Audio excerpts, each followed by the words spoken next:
siya, 24. Anong edad nung nagtanong sa kanyang boyfriend niya? Kanan sa kanya po, matanda Ano eh. nga gano'ng katanda? 63 years old po. Nanay Nida, ilang taon na po kayo? 57. 57 po kayo. 57 po. Mas bagay tayo, 57 din ako eh. Okay, so yung bang kanya pong iting kasamang lalaki, kilala po ninyo?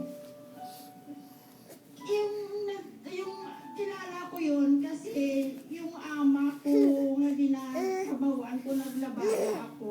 Ayun, kapatid niya. Are you happy? Are you happy? Oh, you're happy. Are you happy, baby? Yung 63 years old. Hindi ko alam po sir. Hindi ko po sir alam na. Pero okay lang yun. Basta boyfriend niya yun eh. Hindi Okay ko lang yan, alam ma'am. eh. Tingnan mo si Poco, ah. May gusto sa akin. 57 na ako, ano ba? Happy, baby? Pero ayaw mo ba nun? Ayaw mo. Huh? Happy?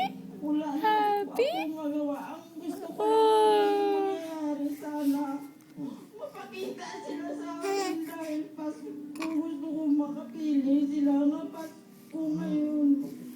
Okay, naiintindihan ko si Nanay Nida kasi talagang ginawa Hey, niya baby. para tapos yung anak niya. And sila suma ng loob na, hindi ba? Parang, anyway, ito po, ang pagkakataon po ninyo para po